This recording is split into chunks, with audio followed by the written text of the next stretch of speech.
I am delighted to have been asked to speak at this special St Vincent's Curran Foundation 2013 Spring Reception, celebrating 20 years of the foundation being in these beautiful premises, well, not these beautiful premises, but sponsored by Trivet. We've had a preview of some of the beautiful cars earlier. I wanted them all. Yes, they do lay by.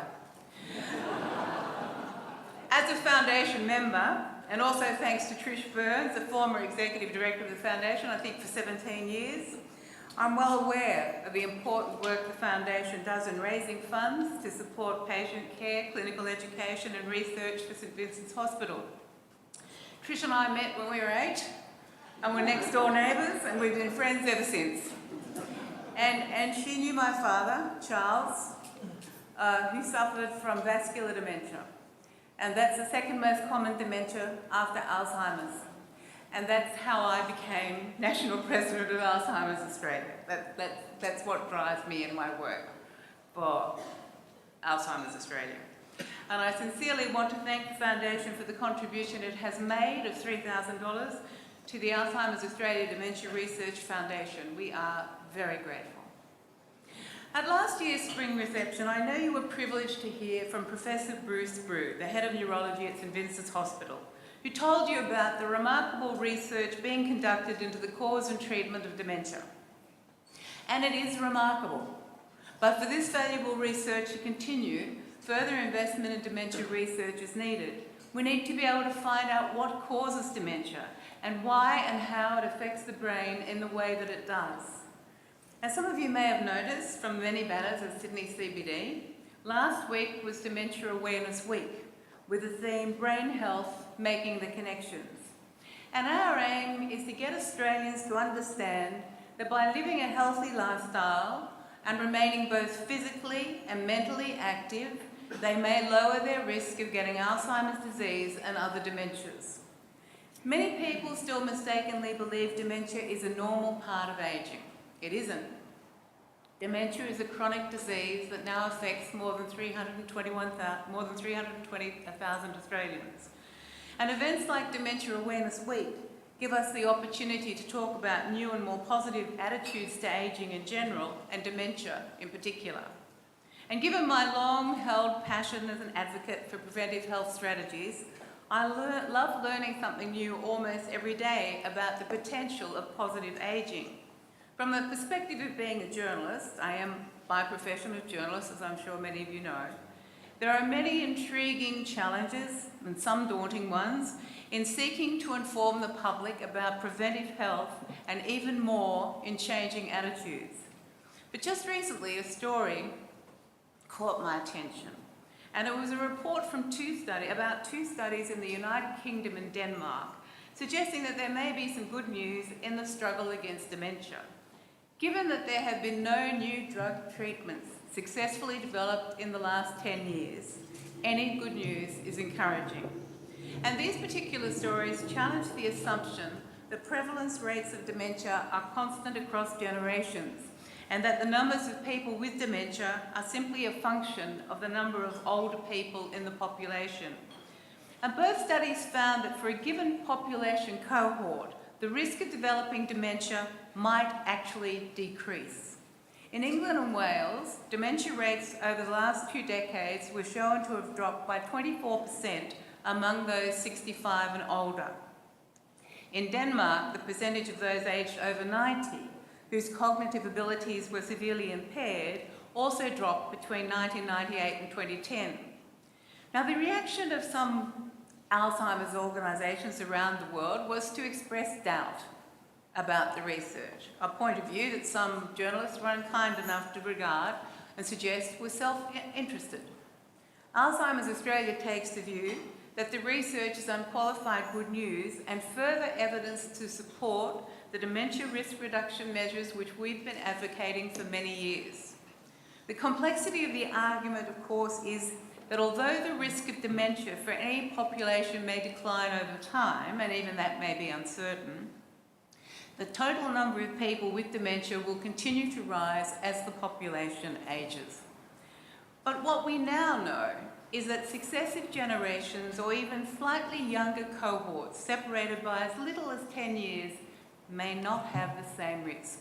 And it's a wonderful thought that our grandchildren may be less likely to develop dementia than we are. Now, the studies I've talked about are observational studies and not randomised controlled trials, so they don't tell us a lot about the causes. But in their interpretation of the study in the UK, the authors said the scale of reduction that we identified is substantial and in line with major reductions in risk factors in higher income countries, which have been modified by societal changes such as improvements in education and prevention and treatment strategies in recent decades. And they went on to make an observation that was of great interest to all of us at Alzheimer's Australia. Although major factors could have increased dementia prevalence at specific ages, such as those associated with diabetes, survival after strokes and vascular incidents, other factors that could decrease prevalence, such as improved prevention of vascular morbidity and higher levels of education, seem to have a greater effect. And naturally, there is the inevitable caveat about the need for further research, but the UK and Denmark studies do offer an encouraging glimmer of hope. And Alzheimer's Australia sees investment in studies into dementia prevalence as a vital part of the greater investment that is needed in dementia research in our country. We need to know more about the incidence and the numbers of people with dementia to plan the services that are required. Now, currently Australia relies on overseas data, and we believe the time has come to rectify this situation. So we've put together a proposal for an Australia dementia prevalence study that would link other population studies and give us data for the first time on Australia dementia prevalence. It's a costly exercise, about $10 million, and we will be discussing this very shortly with the new federal government. When it comes to preventive health, we need to know more about the factors that are important in protecting the brain against dementia and the impact that these factors are having on prevalence. In order to achieve our ultimate objective of a dementia-free world, we also need to do more to educate Australians about the connections between the different chronic health conditions. It is crucial that people understand the connections between dementia and the other chronic diseases such as diabetes, cardiovascular disease and stroke. An effective management of these conditions will help to lower a person's risk of dementia, and so will the adoption of healthier lifestyles. There are now 2 decades of research evidence showing the things that everyone can do to lower their risk of developing dementia. Approximately half the cases of Alzheimer's disease worldwide are potentially attributed to risk factors such as diabetes, hypertension, obesity, smoking, depression, cognitive inactivity, and physical inactivity. Even staying in the workforce has benefits. I took great satisfaction in a recent research report from France that found delaying retirement was associated with lowering a person's risk of dementia. I hadn't planned on stopping anytime soon, but it's reassuring to get affirmation that being mentally active doesn't have to stop when you reach a particular age. And whether you do this through work or play, it will be beneficial to your brain health. In spite of our best efforts, however, our message about living a brain-healthy life is not getting through well enough. Only half of all Australians believe that they may be able to reduce their risk of dementia, and most of them are only aware of the importance of mental activity. And they think that doing a Sudoku puzzle every day is enough to ward off this devastating disease. If only. Few appear to understand the link between vascular disease and dementia. It would cost very little to recognise in national health campaigns directed at alcohol, smoking and obesity that it's not just physical health that's at risk, but brain health as well. Through funding provided to us from the Federal Department of Health and Ageing, Alzheimer's Australia has produced the world's first publicly funded dementia risk program, Your Brain Matters, and it's centred on the belief that it takes 5 simple steps to maximise brain health. Look after your heart, be physically active, mentally challenge your brain, follow a healthy diet, and enjoy social activity. We cannot say that by looking after their brain, body and heart, by doing all the right things, that people will definitely not get a diagnosis of dementia. But we can say that these actions may reduce their risk. During Dementia Awareness Week, we launched an evidence-based paper in partnership with Fitness Australia that reports on a range of international and local studies which have examined the links between physical activity, brain health, and dementia risk. And what I find particularly fascinating, given the fact that I try to do some kind of physical exercise myself every day, is just how physical activity changes the brain for the better. Physical activity helps the brain to grow new cells and connections between them throughout life, thus helping people of all ages on average to have better cognitive abilities, better brain health, and a lower risk of dementia. Physical activity also helps to increase blood flow to the brain. The link between physical activity and brain health has come to a surprise to many people, and it's that kind of thinking that we are hoping to change. The paper refers to a recent study estimating that a 25% reduction in physical inactivity rates could potentially prevent nearly 1 million cases of Alzheimer's disease worldwide. 1 million cases of dementia simply by people taking up regular physical activity. It's not all that hard to do. And it shouldn't be so difficult to persuade people to do this. There are many forms of physical activity, and in case anyone here, although I'm sure you're all wonderfully fit, but if there's anyone here thinking of a change in their physical lifestyle, please choose something you enjoy doing. That's the key to it all. It's exciting to be a part of Alzheimer's Australia, to learn about the outcomes of research that have the prospect in time of changing attitudes to dementia. No doubt many of you are aware that the recent federal election saw some progress in getting an increased investment in dementia research.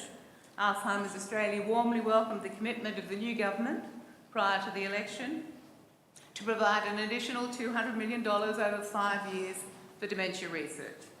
For us, and for everyone else at risk of dementia, this was exciting news indeed, and it is something we have campaigned for very vigorously since we started our Fight Dementia campaign 2 years ago.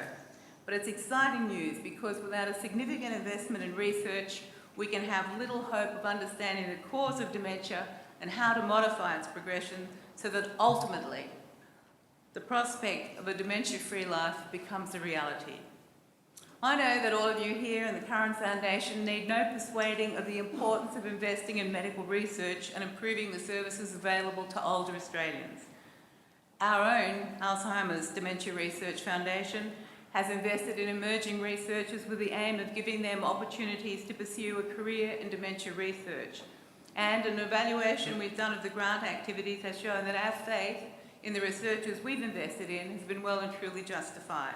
I'm proud to say that the 108 new and early career dementia researchers who have received $4.4 million from the Foundation over the past 10 years have between them published more than 1,100 peer-reviewed dementia papers and secured almost $67 million in additional dementia research funding. It's more than 100 years since Dr. Aloysius Alzheimer gave the name to Alzheimer's disease.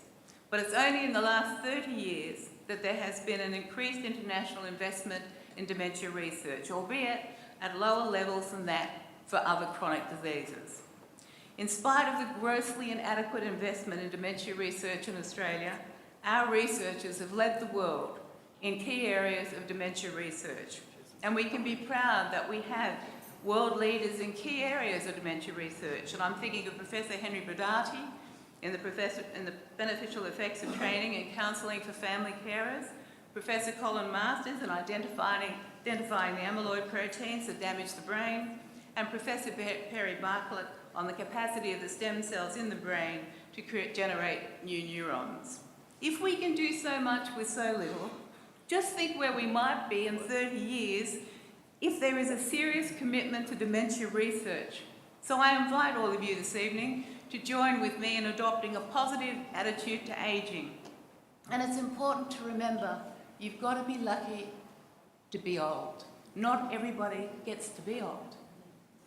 And at the same time, reflect on what we can do, not just for ourselves, but also for our families and our grandchildren. Thank you very much.